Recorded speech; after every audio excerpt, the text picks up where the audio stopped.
Alright, let's get started with today's problems. So the first problem of the day is going to be this one. This is LeetCode number 221, Maximal Square. Given an m by n binary matrix filled with zeros and ones, find the largest square containing only ones and return its area. Okay, interesting. So find the largest square with only values of 1 and return its area with the area defined as its length times width, or just either of them squared because it's a square. Anyways, okay. Think about this. We have m and n are less than or equal to 300, which seems to suggest that an O of mn-ish runtime is possible. Well, we need to have at least O of mn, right, in order to traverse the entire, I think it makes sense to traverse the entire matrix. I think the brute force solution would be to do something like this. Start with an area of 1, or a side length of 1. Iterate over the entire matrix until you find a section that covers all of the squares that you want. Because we have a side length of 1, it's just going to be 1 square. If found, expand the side length by 1 and repeat. If not, return the side, or return the area, or return the previous area recorded, which would be side length minus 1 squared.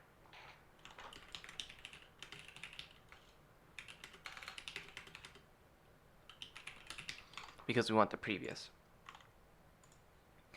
Now this would take O of m times n times. Ooh, that's a lot of overlap. It's a lot of overlap. I'm gonna say S, where S is the side length of the array. And this is going to be S squared, because we need to check each element, right? So if we had a size of 2, we check these 4 elements, these 4 squares right here, then these 4, then these 4, then these 4, and then these 4, these 4, these 4, and so on and so forth. And repeat, break. And let's see, repeated work. Well, we know that if we cannot form a square in our particular tile, then if the issue is the right edge, then skip to the right 2 times. So for example, in this case, because our right side has 2 zeros, we know that this row, these 2 squares in particular, cannot be part of any square of this size. So if we want to move to the right, then we should move right by 2 times so that we compare the next set rather than by 1, because we know that because this column, this area cannot produce a square because it's not all ones, we don't want to repeat scanning that. Similarly, if there is a 0 on the bottom area, then move down 2 times instead of 1. So the idea is that if it's an issue on the right side, we skip forward 2. If there's an issue with and here there would be an issue with the right side again, so we skip forward 2, but this is over. Then we go to the next set. There's an issue here with the one on the right side, so we skip forward 2. This is fine, and then we continue on from there. So that's kind of how we want to go about doing things. And then here is a similar issue where we have 2 zeros in the middle column. So we want to actually skip forward 2 as well, because it's in the middle. So how can we expand this logic further? Well, for a 3x3, if the column is in the middle, then we want to move right 2 times. If the column is on the right, then move right 3 times, right? So if there were zeros here, then we have to move right 3 times in order to get that get this column out of our range, essentially. And similarly, if it were in the middle row or the bottom row, then we have to move down 2 times or 3 times respectively. But how do we want to actually well,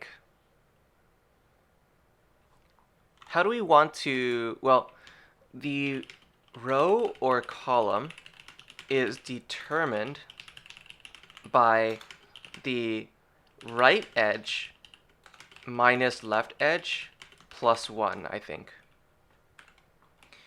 The current row or column index.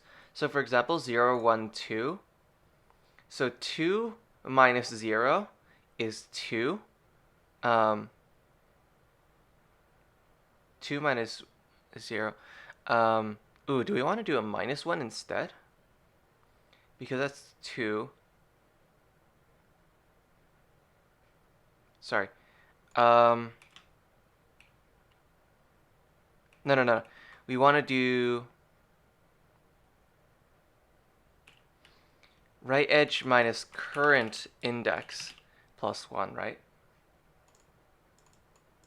So this would be 2 minus 1. That's 1 plus 1. Similarly, if it were in this column, it would be 1 minus 1, which is 0 plus 1, so we need to move over 1. No.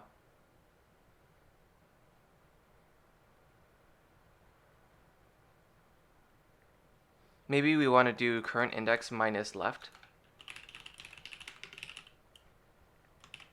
edge. So this would be 1 minus 0 plus 1, which is 2.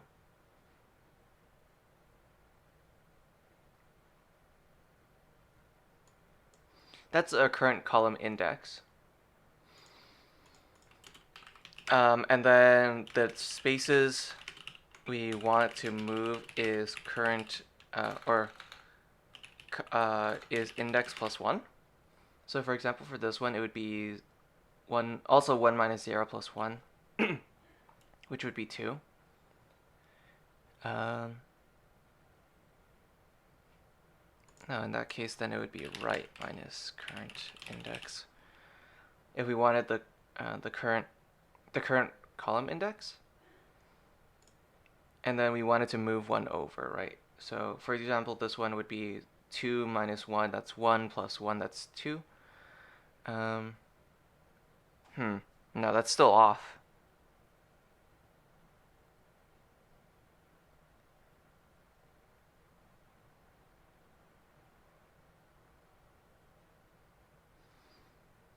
That is still off.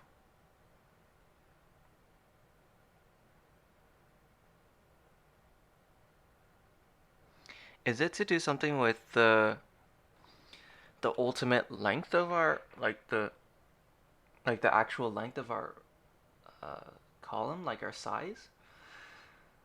If we did 2 minus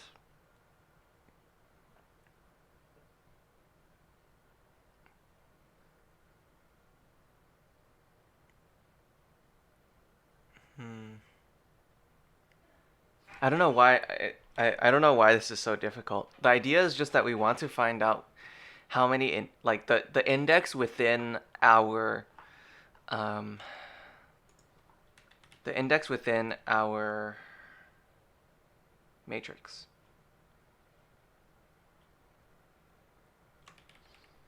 Maybe it's just current minus, like current index minus left, right?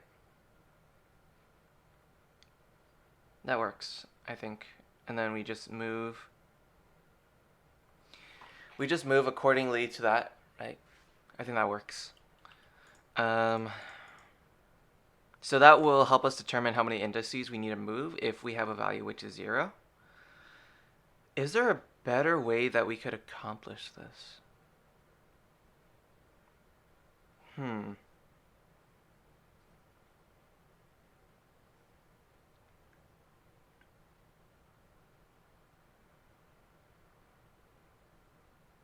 I'm just thinking about is, like, could we use like a BFS like thing to determine how many squares, or the largest square that we could fill?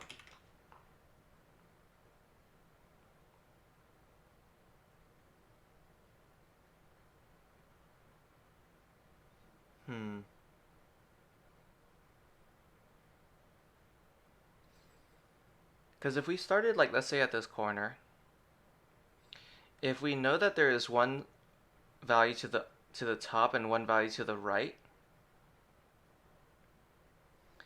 then we know that as long as there's one value in the corner as well, then that can constitute a square. But how do we expand on that idea? Know that there is an element to our cells right, up, and top right, or 3 directions relative to current, then a square of size 2 exists. But how do we go from here to our next sort of example? Like, how do we go from here to, I guess, a potential 3 by 3, right? Well, if we know that there is one that exists on the top corner's top, or the top left corner's top, the bottom right corner's right, and then 3 on the right corner. So top left corner's top, bottom right corner's bottom, and then top right corner's 3. No, because when we expand it further, then it needs to be we need to repeat that. We need to repeat the top left and bottom right stuff, but but adding one additional to the right and up each square size after 3. Right, so for a 3 by 3, or after 2. For a 3 by 3, we need to check the top left, the top of it, as well as the one to the right of it. We need to check the bottom right, right, as well as the one above it, and then we can say for the top right corner, we just need to check that.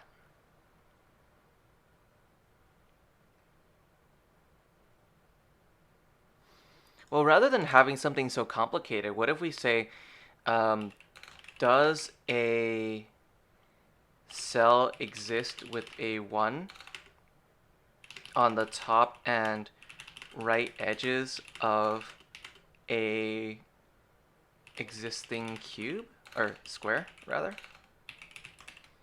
So for example, we just check all the top and then all the right on the top and right corners. That could be interesting.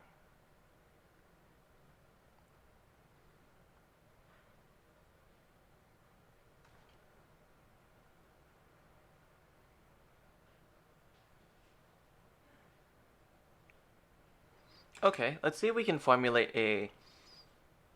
I guess this would be like a DFS kind of thing.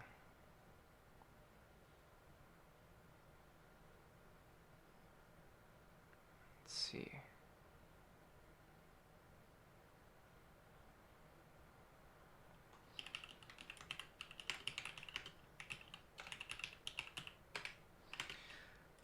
First we would do, so create a queue of all ones within the matrix. So this would be O of m times n. Then for each item, check to see on its right and top edge whether or not a new, whether or not a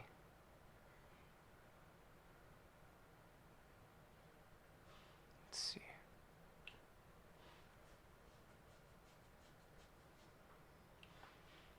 One exists, and for the top right corner, if a 1 exists in its top right. So basically for this corner, we need to check this, the top, the right, as well as, since this is a top right corner of itself, we need to check this corner case as well. If yes, add them to the list and continue checking the next set of edges.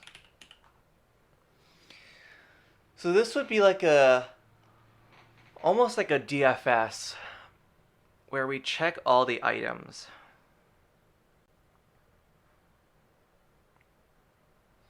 Where we check all the edges for each one.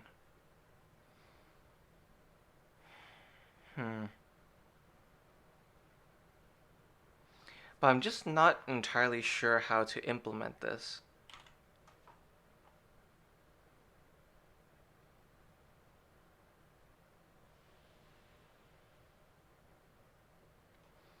We could add all of the new cells into a running list.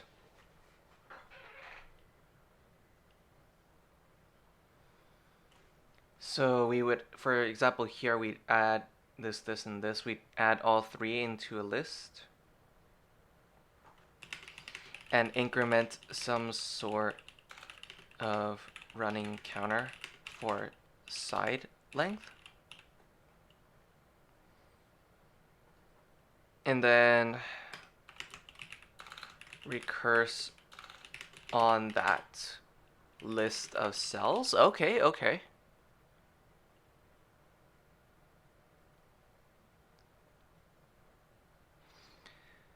So I think I'm starting to feel like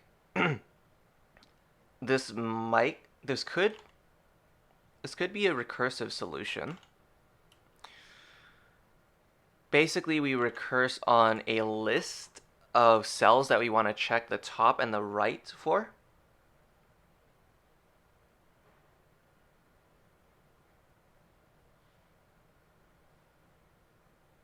And then we return a value.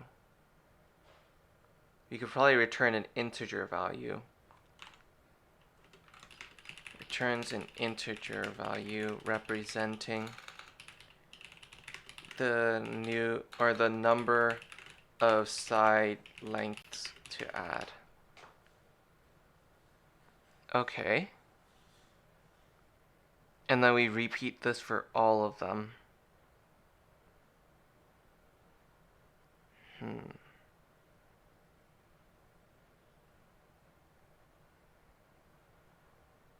Okay.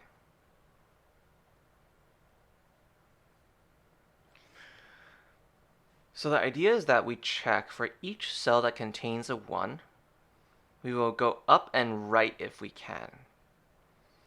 we will check the top value, we'll check the right value, and we'll check the corner value. And if a top value exists with the 1, we add the 1 to our list. If a right value exists, we add the right to our list. If the corner value exists, then we add the corner value to its own list. So we'll have 3 lists as input. This is just so it's easier on me in order to figure out like sort of what we need to do. And then we say that, so this would be top left and, or top right and corner. Or 2 lists plus 1 cell as input. If top size is equal to right size and corner exists, then recurse and add, or then recurse. The idea is that if there exists a top value, a right value, and a corner value, then we want to say that for each of those, we should have the same number of values added on the top, same number of values added to the right, and 1 value in the corner added. And of course, the corner value has to be included in both of them. Let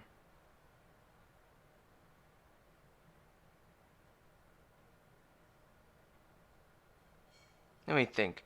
Is there a way that we can incorporate the corner value into both of these lists? Let's see. If we start with the value of 1, this would be in the top and the right.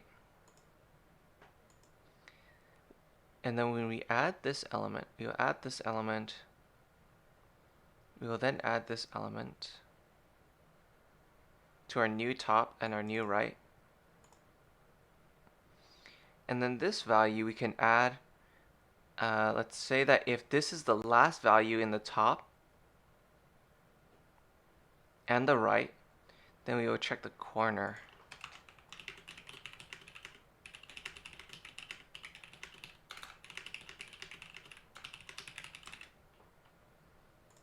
Okay.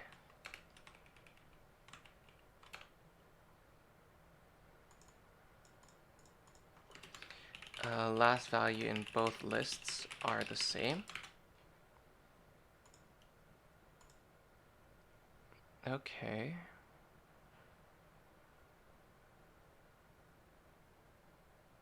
We could do that. If they're the same size and not empty, of course. For example, example 2 in this box, we would go up, there's nothing there. We go right, there's nothing there. And then we go to the right and there's something in there. The problem is that there's nothing in the top and there's nothing in the right, so there shouldn't be anything in the corner. So I guess we'll have to check for that as well. If there is no, or if the top and right lists are empty by the time we reach the end, then the corner doesn't matter. Okay. I think this is starting to take some sort of shape. This is a lot of typing though. Let's see if we can implement something along these lines. We're gonna definitely need a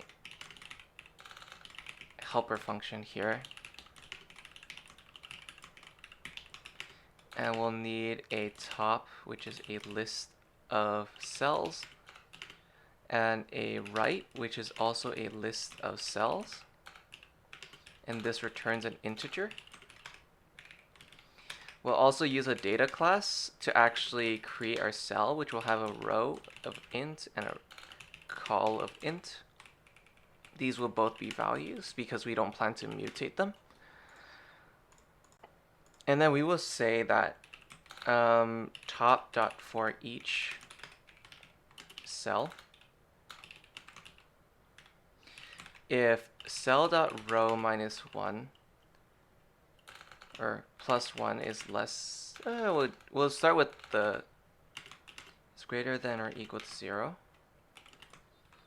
and cell.row, or our matrix at cell.row minus 1 and cell.call is equal to 1. Then we add it, and we kind of do the same thing. So if cell.row plus 1 is less than matrix.size, and matrix at cell.row plus 1 at cell.call is equal to 1. And we'll create a val new top, which will be a mutable, well, we can create a linked list of cells.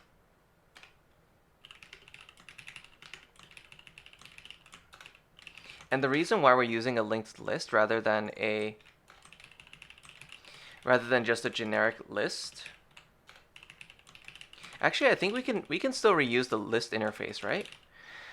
The reason why we're using a linked list is because we're going to be inserting a lot at the end.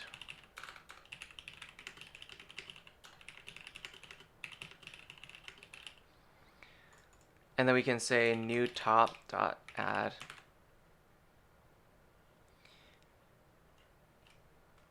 We don't actually need to check the bottom. We'll create a cell, a new cell, which will be a cell.row minus 1 and a cell.call. And then we'll say write.for each cell. If cell.row or cell.call minus 1 is greater than, because we want to go up and we want to go right. Going up is negative. Going to the right is positive, I think. Is less than matrix at cell.row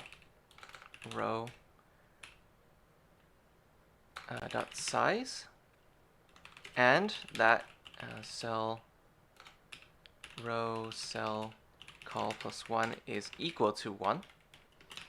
Then new write is dot add a new cell, which it will be cell.row cell.call plus 1. And then we can say if new top is not empty and new write dot is not empty, then we can say check the corner if neither lists are empty. Then we can say if cell.call, or if, let's see, val corner cell will be equal to our top at top.size minus 1. If corner cell dot row minus 1 is greater than or equal to 0, and our corner cell dot call plus 1 is less than our matrix at cell corner cell dot row dot size, and our matrix at that corner cell dot row minus 1 corner cell plus or dot call plus 1 is equal to 1. Then we can add it to our new top cell, or val new cell is a cell at corner cell dot row plus 1 corner cell dot call row minus 1 cell plus 1, or row minus 1 call plus 1 new cell, and then new write dot add new cell, and then we want to return Maximal Square matrix new top new write plus 1. Otherwise, return 0. The idea is that if we have a set of cells, if we have a set of rows that are not empty, and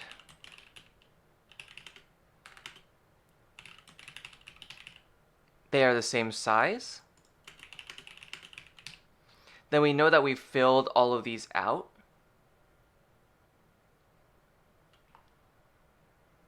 Let's see.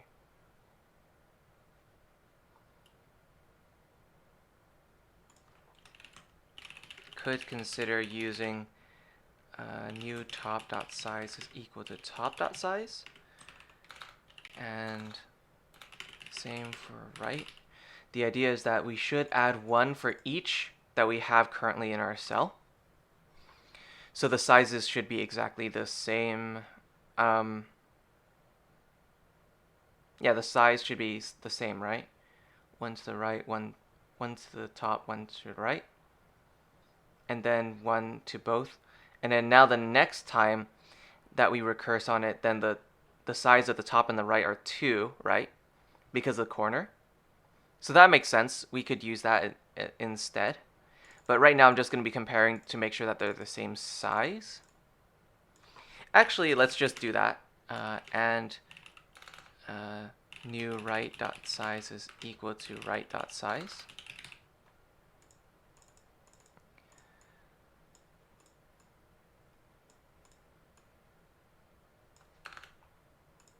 And are completely filled out. So I guess in that case, we don't need to really do that case then.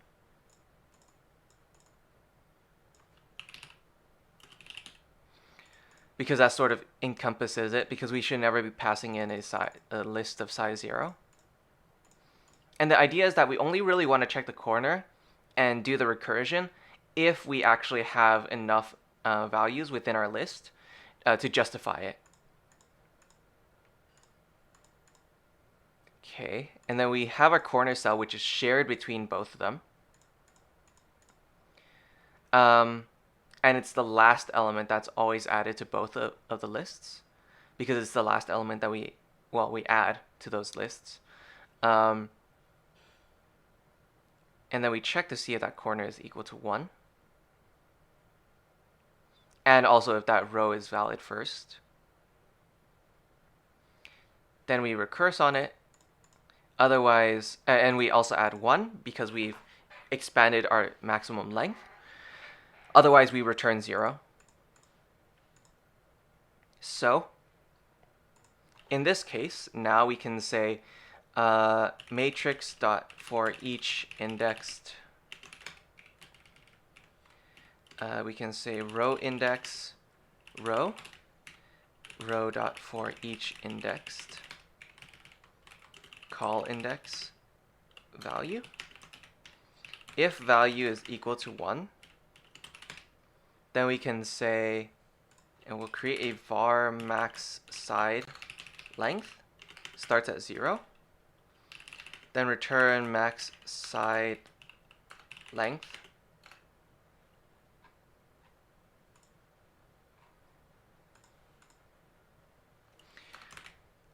or not max side length, return maximal square of our current matrix. We'll create a new list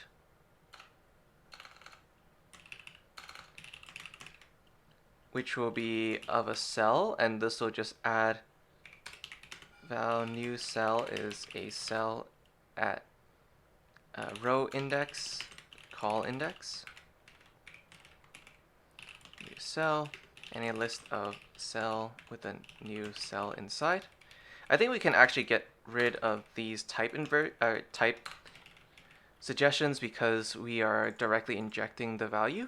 So Kotlin should be smart enough to actually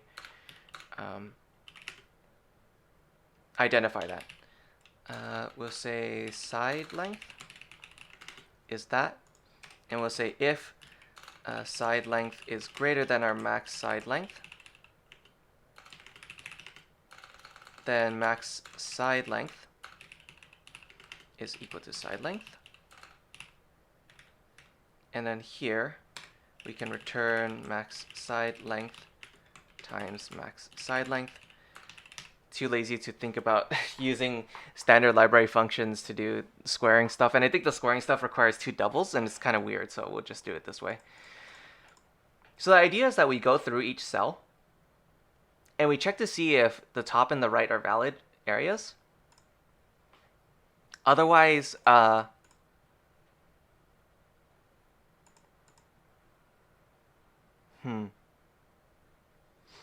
we actually want to return top.length should be the same as right.length. The idea is that we have this length of 1, we start at 1. And if there is a value that is greater in here, then it will be whatever value comes out of here.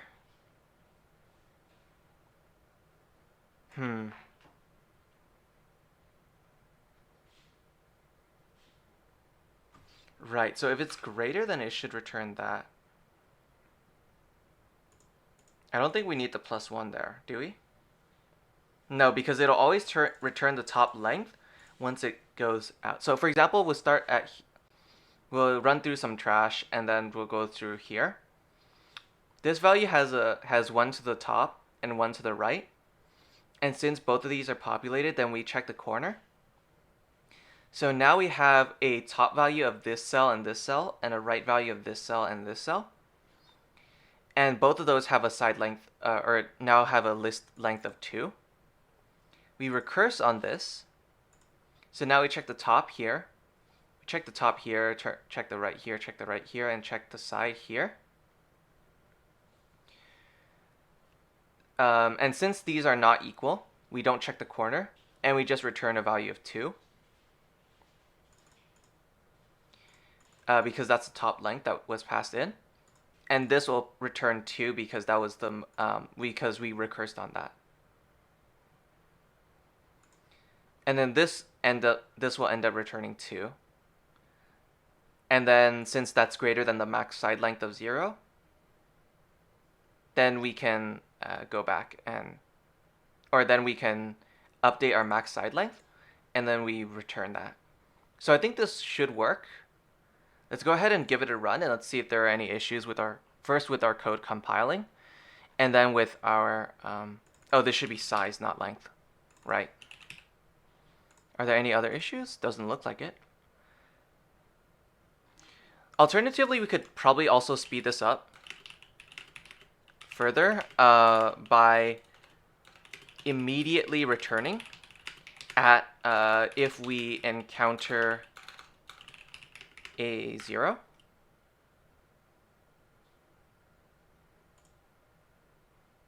Actually, we could do that, yeah. Else return right.size. Else return top.size. I wonder if it'll let us do this. Cool. Because the idea is that and I'm actually going to wrap this around brackets because I am very particular about my code style sometimes. The idea is that if we check up here and there's nothing here, then we obviously can't create a square of greater size using this, so we just immediately discard this search. And same thing here, so if we go up and we encounter a 1, then we know for sure that we can't create another square, so we just immediately disregard the search and we just return. So let's go ahead and throw in all the examples. It seems like we can pass at least the first example. Let's make sure that we can pass all of them. Looks like it does. Let's go ahead and submit, and let's see if there are any issues with our code, with any other example, or if our code is too slow, things like that. Looks like we might be too slow, actually. Yeah, okay. Ooh, this is a fat matrix.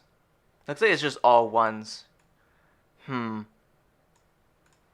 Okay, so where else could we speed this up?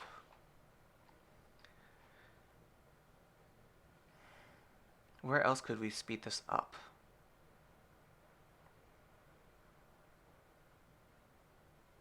We could start at the bottom.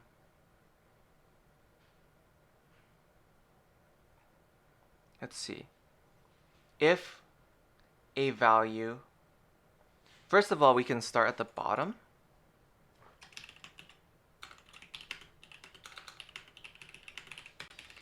Maybe start at the bottom left.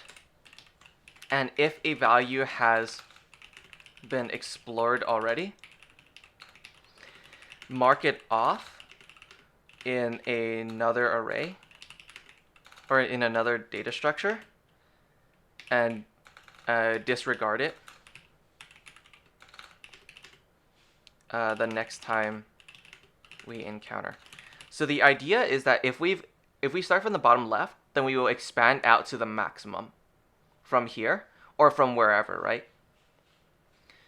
And if we've already encountered some value in here, then chances are we won't be able to use it again for a larger square, starting at that. Because if we want a maximal square, we always want to start at the bottom left corner of whatever max square it is. And let's see. Could there be a situation where square is used more than once? I guess you could, actually. Because what I'm thinking now is like if we had like a 0, let's do 1, 1, 1. And we had like this, right? This sort of structure. Even though we explore here and we explore here and we grab this corner,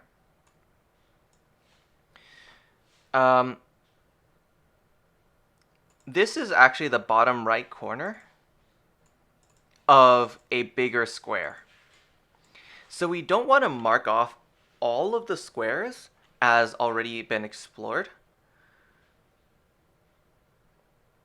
But how then do we want to mark off squares that we've already explored then, if we want to do it this way? This is just basically trading space for time, so then we don't explore it any further. But,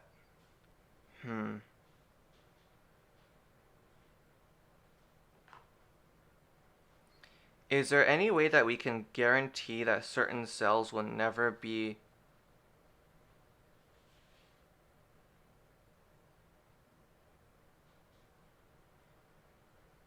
certain cells will never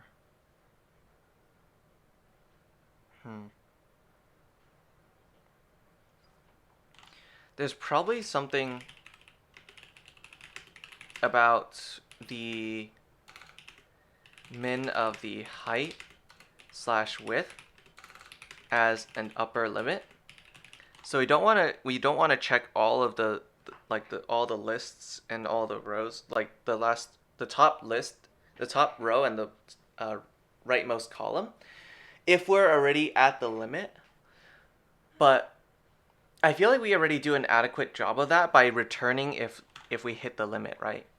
Because if we hit the top part, or if it's not a 0, then we just immediately stop. So I think we already handled this. So the only other thing I think really is marking off squares that we shouldn't explore because we've already explored them.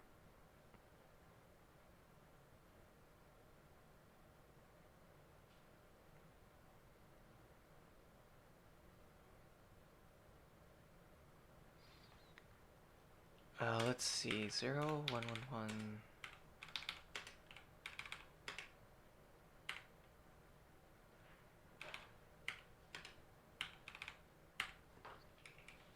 In this case,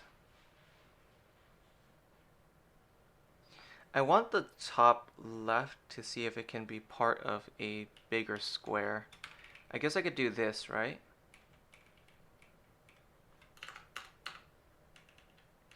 Now the top left is the bottom, or is the bottom right, or is the bottom left of another square.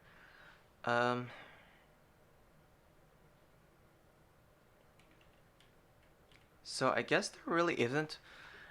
There's no real guarantee that any column or any square cannot be the bottom right of a different square. right?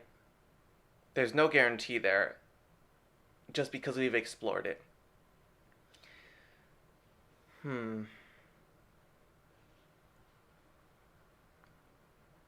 Yeah, I think I'm out of ideas for this one. I think we got close. It was just a time limit issue. Our algorithm just isn't fast enough, and there's got to be a way to speed it up further. But it was a good try. We got through the examples. We just couldn't get through the entire submission. So I'm gonna take a look at the solution, and then I'll be back. Okay, so I guess what I was doing before was still a lot brute forcey. The main issue was that checking each individual cell on the top and the right is just untenable in terms of runtime. It's just not fast enough. The main idea is that when we build a new layer, we really have two things that we check. Or well, three things. We check what is the length of this row that we have of ones. We check what is the length of the column that we have of ones. And then we check whether or not our previous corner has a square. If we have all three components, then our new square at that point, at that cell, is equal to the minimum of the three of them. And the reason is that we can only create a square as large as the minimum of the three. So for example, if we have a square previously of size 2, but we have a column and a row that has four of these,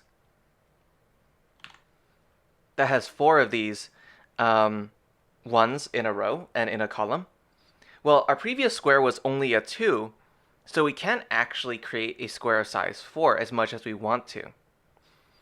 Because the problem is that we're still missing some tiles, in the case that our square is only a size of 2 previously.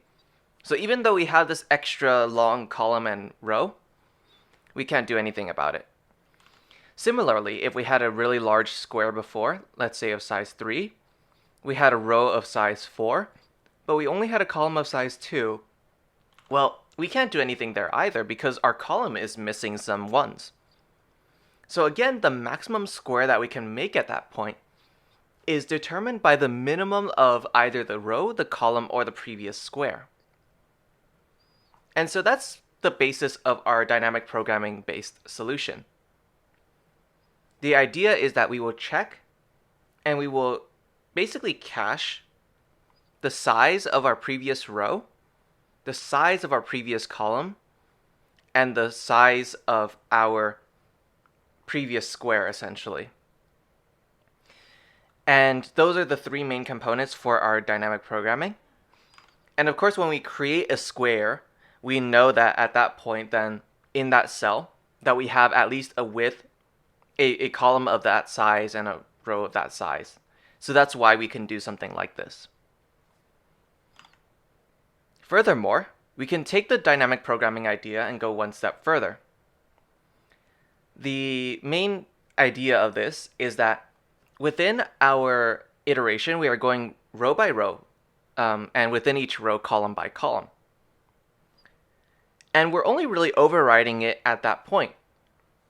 So instead of creating a two-dimensional array, a two-dimensional matrix, we can actually cache some of the values. We can store some of the values on our own and use that instead of having to actually create a two-dimensional matrix. So for example, our previous corner, which lies here, to the top and to the right, within a two-dimensional or within a one-dimensional array, is simply the previous value before we overrode the last value in our array. So that's something that we can store. Likewise, our previous column is the value of the cell that we're at already. And of course, we just, in the case that we are at a given cell within an array, then the last cell that we've visited will contain the value of our most recent row. So we can, again, take those three values and plug it into our dynamic programming algorithm and get the new value out. I guess the last thing to explain is the +1 that we do for each iteration of our dynamic programming algorithm. In this case, I think the most obvious example is, for example, if we had a top row and a top column and a corner of 1. Well, what does that mean? Well, that means that we have a value of 1 in our previous column. We have a 1 in our previous row, and we had a previous square of size 1. Well, if all of the rows are filled, all the columns are filled, and all of the previous squares are filled, and of course our current cell is filled, then the idea is that we have enough to create an additional layer to our previous square, right? Because our previous square was size 1, and now we're saying that we have an additional full row on our top and left, and our current cell is also filled. So we have the corner, we have the new row, we have the new column. However, if we are missing one of these components, if one of these components is not greater than the others, then of course the largest square that we can create is based on that element. Like I pointed out before, if we had a square that's less, even if we have a long row and column, it doesn't matter. So that's LeetCode number 221, Maximal Square. We start off with the brute force approach. We try to use a sort of depth first search idea. But that was too slow because we were checking each individual row and each individual column every single time we wanted to add a new layer. In the dynamic programming approach, we cache these numbers so that when we check our previous row and column and our previous square, it's in constant time rather than, well, I guess a sort of linear time. And that's how we optimize this problem. I guess the signal that should have given this away was really the fact that, well, in terms of squares and like stuff like this, well, I think even the examples kind of shows that the values overlap, the problems overlap. And when you have subproblems that overlap, it tends to be a dynamic programming approach that is the most optimal. But in any case, I hope you learned something, and I'll see you for the next problem.